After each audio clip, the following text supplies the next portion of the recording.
तो स्वागत है आपका आज की इस वीडियो में। हमने मेवाड़ का इतिहास भाग 1 अच्छे से पढ़ लिया। आज हम भाग 2 पढ़ने जा रहे हैं।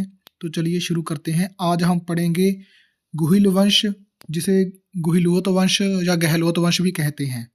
और इसका जो पहला राजा है वो है गुहादित्य, जिसे गुहिल वंश का संस्थापक, आदि पुरुष, मूल पुरुष कहते हैं। 565 और 66 ईस्वी में इसका जन्म हुआ। इसके पिता का नाम है शिलादित्य, माता का नाम है पुष्पावती, और इनका जो पालन पोषण है वो कमलावती द्वारा किया गया। तो आपको ध्यान में रखना है। भील राजा मंडलीफ द्वारा अपना अंगूठा चीरकर राज्याभिषेक किया। किसने? भीलू का राजा था मंडलीफ। उन्होंने अपना अंगूठा चीरकर गुहादित्य का राज्याभिषेक किया था। ये नोट आपको ध्यान में रखना है। उंदरी गांव के भील सरदार मेवाड़ शासकों का राजतिलक किया करते थे। तो आपसे क्वेश्चन पूछा जा सकता है कि उंदरी गांव के भील सरदार किन शासकों का राजतिलक किया करते थे? तो मेवाड़ शासकों का। बप्पा रावल, इनका जो वास्तविक नाम है कालभोज। 734 से 756 ईस्वी तक इन्होंने राज किया। इनके पुत्र का नाम है खुमान प्रथम, पिता का नाम है नागादित्य, गुरु का नाम है हरित ऋषि, आपको ध्यान में रखना है, और राजधानी है नागदा। मौर्य शासक मानमोरी से चित्तौड़ दुर्ग जीता था इन्होंने। मेवाड़ के गुहिल वंश का वास्तविक संस्थापक किसे माना जाता है? बप्पा रावल को। रणकपुर प्रशस्ति में बप्पा रावल ने कालभोज को अलग अलग व्यक्ति बताया है। डॉक्टर राम प्रसाद ने बप्पा रावल को एक उपाधि बताया है, बप्पा उपाधि रावल वंश। कवि राजा श्यामल दास ने बप्पा को एक उपाधि बताया।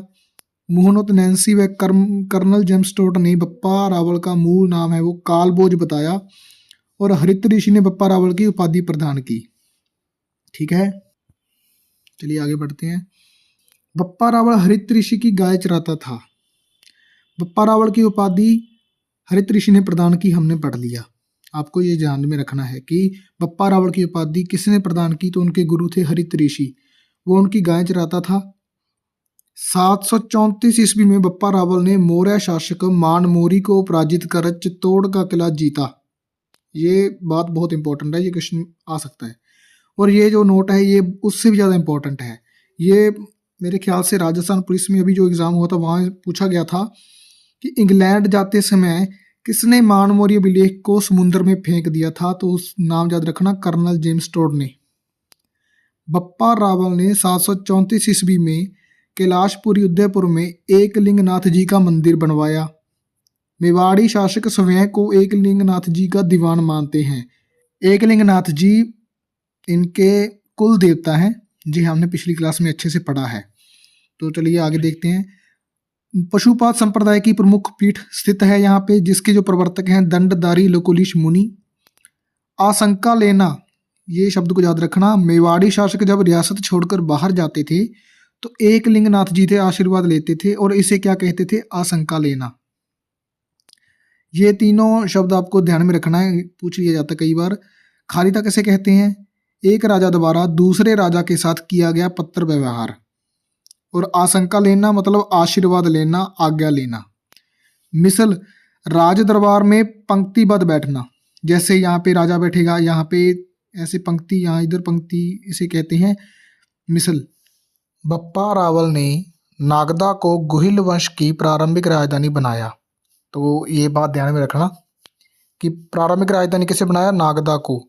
और यहीं पर कुछ निर्माण किए हैं, जैसे बप्पा रावल ने नागदा में सहस्त्रबाहु सास बहू का मंदिर बनवाया, और सीवी वैद ने बप्पा रावल को चार्ल्स मार्टल की संज्ञा दी। तो पहले आपको इन दोनों को ध्यान रखना है। पहला क्या? बप्पा रावल नागदा को गुहिल वंश की प्रारंभिक राजधानी बनाया, नंबर 1। नंबर 2 में ये सहस्त्रबाहु का मंदिर कहाँ बना है? नागदा में। किसने बनाया है? बप्पा रावल ने। तो इन दोनों को याद रखना है। ठीक है। मेवाड़ में सर्वप्रथम सोने के सिक्के किसने जारी किए? बप्पा रावल ने जारी किए।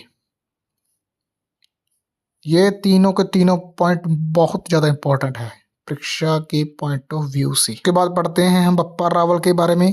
32 हाथ की धोती, 16 हाथ का दुपट्टा, 32 मन की तलवार। यहाँ थोड़ा सा मिस्टेक हुई है, 32 मन की तलवार है। ठीक है, थोड़ा ध्यान में रखना है, थोड़ा सा मिस्टेक हो गया यहाँ पे। 2 भैंसों की एक साथ बलि, 4 बकरों का भोजन एक समय करता था। बप्पा रावल की सेना में 1,72,000 सैनिक थे। खुरासान यहाँ पर टॉड ने इनकी मृत्यु का स्थान बताया है। Iran, Iraq, Rawalpindi. खुरासान से लेकर रावलपिंडी तक इसका साम्राज्य विस्तार था। और जो रावलपिंडी है वो इसके नाम पर ही बसा एक शहर है, बप्पा के नाम पर, रावलपिंडी। बप्पा की समाधि नागदा उदयपुर में है। उनकी प्रतिमा एक लिंगजी मंदिर परिसर में बनी हुई है। बप्पा रावल का सोने का सिक्का 115 ग्रेन का था। ये बात नोट रखना, कितने का था? 115 ग्रेन का। तो बप्पा रावल के बारे में इतना ही था। तो चलिए आगे पढ़ते हैं। खुमान प्रथम बप्पा रावल का पुत्र था। बगदाद के खलीफा अल मामू ने चित्तौड़ पर आक्रमण किया और सबसे पहले मामू ने ही आक्रमण किया 1303 ईस्वी में, 1535 में, 1567 और 68, बहुत बार आक्रमण किया इसने। खुमान तृतीय 1439 ईस्वी के सादड़ी अभिलेख से पता चलता है कि मेवाड़ में सर्वप्रथम तुलादान करवाया। वेरी इंपॉर्टेंट, स्टार मार्क कर दो इसे। क्वेश्चन आएगा आपसे कि मेवाड़ में सर्वप्रथम तुलादान किस शासक ने करवाया? तो उसका आंसर होगा खुमान तृतीय। और मेवाड़ की स्थिति को सुदृढ़ बनाया, बेहतर बनाया। खुमान तृतीय ने कलिंगों, सौराष्ट्रों, द्रविड़ों, गौड़ों को युद्ध में पराजित किया। तो इस पॉइंट को भी ध्यान में रखना, यहाँ भी क्वेश्चन बनता है कि किस शासक ने कलिंगों, सौराष्ट्रों, द्रविड़ों, गौड़ों को युद्ध में पराजित किया। तो आज की क्लास इतनी ही है। हमने 2-3 राजाओं के बारे में अच्छे से पढ़ लिया है। ऐसे ही धीरे धीरे हम मेवाड़ का पूरा राजवंश क्लियर कर देंगे। तो चलिए अब हम नेक्स्ट क्लास में अगले राजा के बारे में पढ़ेंगे जिनका नाम है अल्लट। तो अब हम अल्लट के बारे में पढ़ेंगे अगली क्लास में। तो कल एक बात और बताना चाहता हूँ मैं, कल से हम राजस्थान जियोग्राफी भी शुरू करने जा रहे हैं। कल से क्लासेस शुरू हो जाएंगी। तो अगर आपको वीडियो और कंटेंट अच्छा लगता है तो हमारे चैनल को कर लीजिए सब्सक्राइब, बेल आइकन को ऑल पर प्रेस कर लीजिए और इस वीडियो को कर दीजिए लाइक। तो मिलते हैं अब हम नेक्स्ट वीडियो में और LDC की तैयारी हम अच्छे से करेंगे। Thanks for watching.